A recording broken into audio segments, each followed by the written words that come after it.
Good morning. We are going to be taking this PBT today.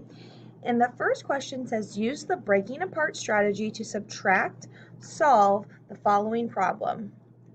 It says, Elijah was given $53 for his birthday. He spent $39 on electronic building kit.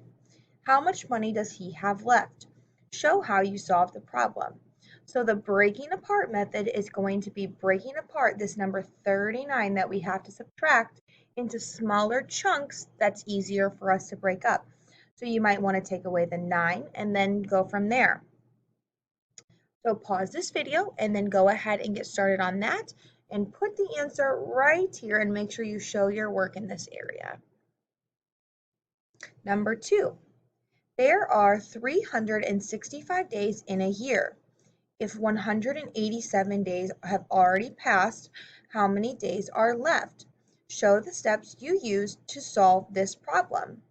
So there are 365 days in a year and 187 have already passed.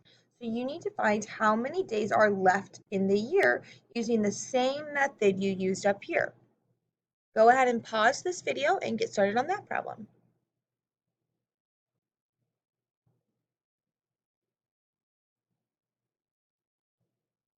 All right, number 3, the directions say use squares, sticks, and dots to draw a model for each of the following problems.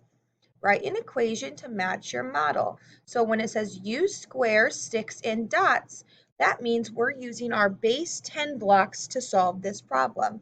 So you'll want to use your squares, your tens rods, and your dots. There are 95 second graders at Willisport Primary School. 79 second graders attend Barham Primary School. How many more second graders are at Willisport than Barham? So again, you'll be using your squares, your tens rods, and your dots to solve this problem. Put one of the schools, you can either put Willisport on one side and Barham on the other. And you need to write your equation and put your final answer right here. So go ahead and pause this video and complete that problem. Number 4, 437 students attend Northside Elementary School. 584 students go to Clear Springs Elementary School. How many more students go to Clear Springs than Northside? Remember, in your subtraction problems, you always want to put the bigger number on top. So do the same thing we did in the last problem. Use your squares, your tens rods, and your dots to show each of the schools. And then we need to have a subtraction equation down here with your answer. Go ahead and pause this video and solve that problem, and then you'll be done.